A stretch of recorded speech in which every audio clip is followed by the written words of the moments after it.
पुण्यातील नामांकित बांधकाम व्यावसायिकांच्या कार्यालयांसह त्यांच्या घरी आयकर विभागाने पुणे इन्कम टॅक्स रेड धडक कारवाई करत अचानक छापे टाकले। या कारवाईमुळे रिअल इस्टेट क्षेत्रात मोठी खळबळ उडाली आहे।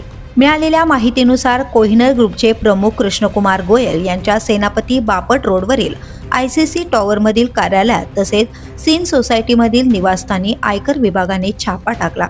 त्याचबरोबर मित्तल ग्रुपच्या बंड गार्डन परिसरातील कार्यालयावर देखील ही कारवाई करण्यात आली आहे। या छाप्यांमागील नेमकं कारण अधिकृतपणे अद्याप समोर आलेलं नाही। तथापि मुंबईतील ऑनेस्ट शेल्टर्स LLP प्रकल्पाच्या संदर्भात यापूर्वी ईडीने मित्तल ब्रदर्स ग्रुपची चौकशी केली होती। Maharashtra real estate regulatory authority MahaRERA यांच्या निर्देशानंतरच अलीकडील कारवाई करण्यात आली असल्याची माहिती समोर येते। वरळी येथील पॅलेस रॉयल प्रकल्पाचे प्रवर्तक असलेल्या ऑनेस्ट शेल्टर्स प्रायव्हेट लिमिटेड कडून तब्बल 90 कोटी रुपयांची वसुली करण्याचे आदेश देण्यात आले होते। फ्लॅटचा ताबा वेळेत न दिल्यामुळे कंपनीवर हा दंड ठोठावण्यात आला होता। आता पुण्यातील या धडक छाप्यांनंतर बांधकाम क्षेत्रातील घडामोडींना आणखी वेग येणार आहे। The police news bureau, Pune.